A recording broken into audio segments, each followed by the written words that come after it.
বন্ধুরা, এই রকম একটা বা দুটো টমেটো গাছ যদি আমাদের বাগানে থাকে তাহলে টমেটোর জন্য অন্তত আমাদের বাজারের ওপর নির্ভরশীল হতে হয় না। থার্মোকলের পেটিতে লাগানো মাত্র দুটো টমেটো গাছে দেখুন কত কত টমেটো ধরেছে। বিগত 2 মাস ধরে নিয়মিতভাবে এই গাছ দুটো থেকে আমি টমেটো সংগ্রহ করে আসছি। আর কোনো রকম রাসায়নিক সার বা রাসায়নিক কীটনাশক ব্যবহার না করার জন্য এই টমেটোগুলো স্বাদ এবং গুণে কিন্তু অপূর্ব। দেখুন একেবারে গাছেই পেকেছে টমেটো। এখন প্রশ্ন হচ্ছে কিভাবে টমেটো গাছে এরকম গাছ ভর্তি টমেটো ফলানো সম্ভব। আজকের এই ভিডিওতে আমি আপনাদের সঙ্গে শেয়ার করব 10টি বিষয় বা 10টি টিপস, যে টিপসগুলি যদি আপনারা ফলো করেন তাহলে আপনাদের বাড়ির টমেটো গাছেও এরকম কিন্তু গাছ ভর্তি টমেটো ফলবে। তো চলুন দেখে নেওয়া যাক সেই 10টি অর্গ্যানিক টিপস কি কি। প্রথমেই আসি বীজ বাছাই ও চারা তৈরির কথায়। কন্টেনারে বা পাত্রে যদি টমেটো গাছ তৈরি করতে হয় সেক্ষেত্রে কিন্তু ভালো মানের বীজ বাছাইটা খুব জরুরি।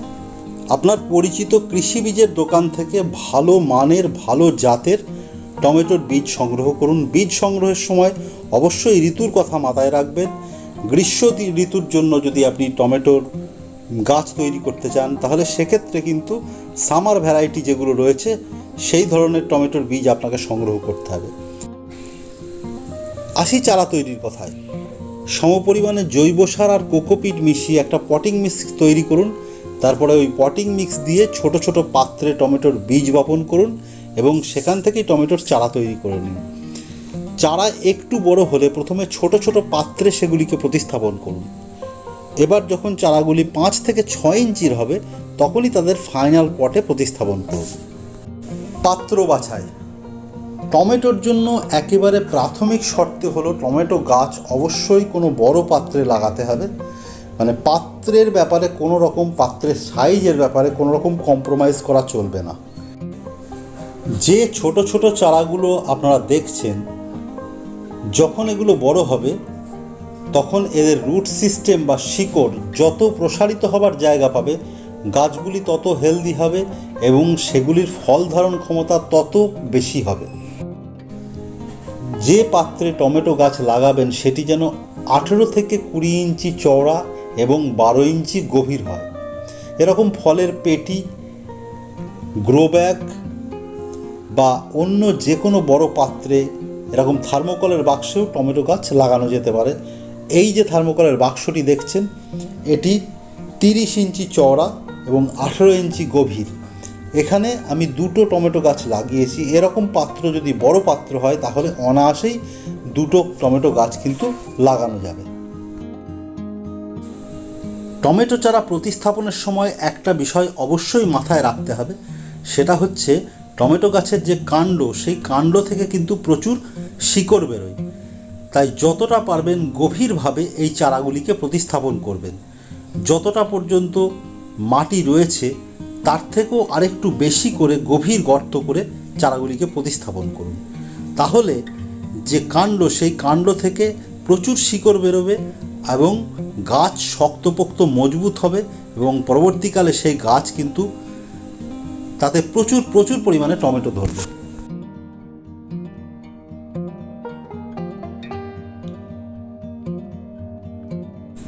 টমেটো গাছ কোথায় রাখবেন? ছাদ বা ব্যালকনির এমন কোনো জায়গায় টমেটো গাছ আমাদের রাখতে হবে যেখানে অন্তত দিনের মধ্যে 6 থেকে 7 ঘন্টা সরাসরি সূর্যালোক পড়ে, কারণ টমেটো গাছ সূর্যালোক খুবই পছন্দ করে। তবে গরমকালের ক্ষেত্রে গাছগুলোকে এমন কোনো জায়গায় আমাদের রাখতে হবে যেখানে সকালের দিকে নরম রোদটা, অর্থাৎ 9টা 10টা পর্যন্ত, 10টা 11টা পর্যন্ত হলেও হবে, 10টা 11টা পর্যন্ত সূর্যালোকটা, সরাসরি সূর্যালোকটা এসে গাছে পড়ে। লক্ষ্য রাখুন গরমকালে দুপুরবেলার চড়া রোদ যেন গাছে না পড়ে। আর গরমকালে যদি গ্রিন শেডে টমেটো গাছ করা যায় তাহলে তো আর কথাই নেই।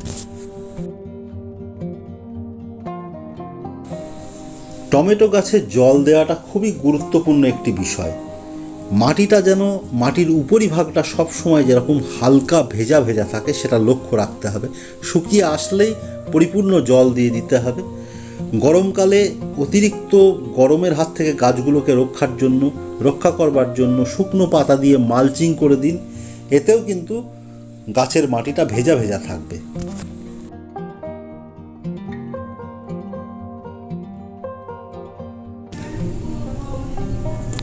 গাছ বড় হওয়ার পর ফলের ভারে যাতে টমেটো গাছগুলো নুইয়ে না পড়ে সেই জন্য টমেটো গাছকে সাপোর্ট দেওয়া খুবই জরুরি। আর এই সাপোর্টের কাজটা গাছ প্রতিস্থাপনের পরপরই করলে খুব ভালো হয়, কারণ তখনও রুট সিস্টেম সেভাবে গ্রো করে না। প্রথমের দিকে যদি এরকম সাপোর্ট দেওয়া হয় তাহলে কিন্তু গাছের রুটগুলো ক্ষতিগ্রস্ত হওয়ার সম্ভাবনা খুব কম থাকে। স্টেকিংয়ের জন্য টমেটো গাছের গোড়া থেকে মানে কাণ্ড থেকে আর কি 4 থেকে 6 ইঞ্চি দূরে খুঁটি পুঁতে চারিদিক দিয়ে খুঁটি পুঁতে দিন। পরবর্তীকালে দড়ির সাহায্যে গাছ যখন বড় হবে দড়ির সাহায্যে গাছের কাণ্ডগুলোকে ওই খুঁটির সঙ্গে বেঁধে দিন। এই কাজটি করতে পারলে পরবর্তীকালে কিন্তু গাছ অত্যন্ত শক্তপোক্ত হবে এবং ফলের ভারেও গাছগুলো নুইয়ে পড়ার কোনো সম্ভাবনা থাকবে না। হ্যান্ড পলিনেশন বা কৃত্রিম পরাগায়ন টমেটো গাছে প্রচুর টমেটো আনার ক্ষেত্রে আরেকটি গুরুত্বপূর্ণ বিষয়।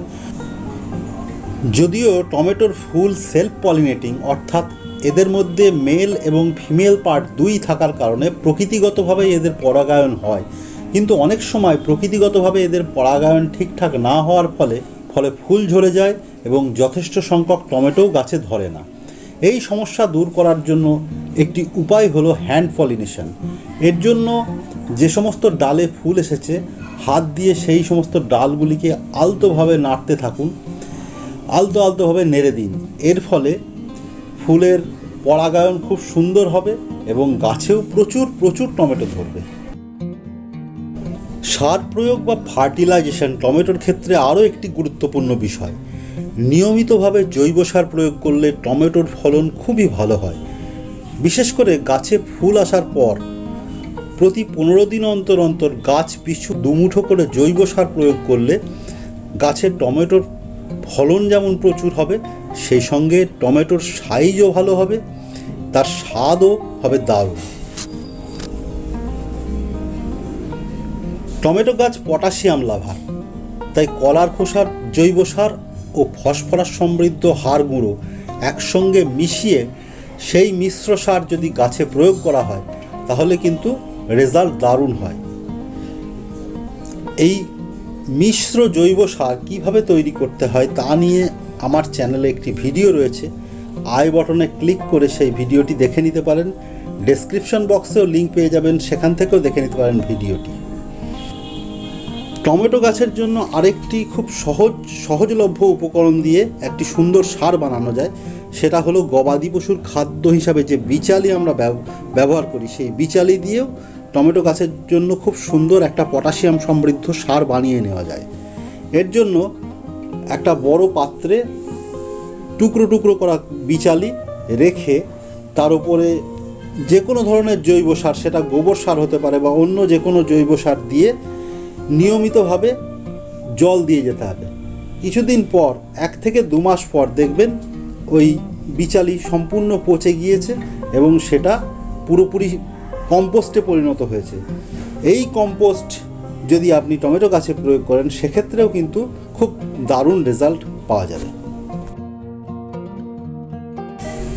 জৈব সার প্রয়োগের পাশাপাশি প্রতি 1 মাস অন্তর অন্তর যদি টমেটো গাছে সিউইড এক্সট্র্যাক্ট বা সমুদ্র শৈবালের নির্যাস প্রয়োগ করা হয় তাহলে টমেটোর ফলন দারুণ হয়, টমেটোর সাইজ এবং টমেটোর যে স্বাদ সেটাও দারুণ হয়।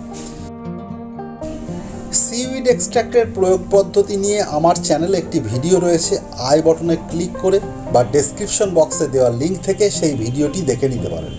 এই সিউইড এক্সট্র্যাক্টের আরও একটি বিশেষ কাজ হলো গাছ পাকা টমেটোগুলো অনেক সময় পাখিতে নষ্ট করে দেয়। যদি সিউইড এক্সট্র্যাক্ট নিয়মিতভাবে প্রয়োগ করা হয় তাহলে সেই সম্ভাবনা আর থাকে না।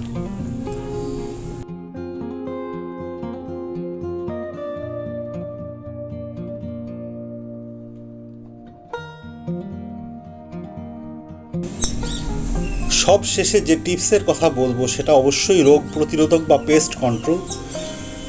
ভিডিওতে যে 9টি টিপস এখনো পর্যন্ত দেখালাম, সেই 9টি টিপস যদি ঠিকঠাক ফলো করা হয় তাহলে কিন্তু টমেটো গাছের রোগ প্রতিরোধক ক্ষমতা যথেষ্টই বেশি হবে এবং গাছ সহজে রোগ পোকার দ্বারা আক্রান্ত হবে না।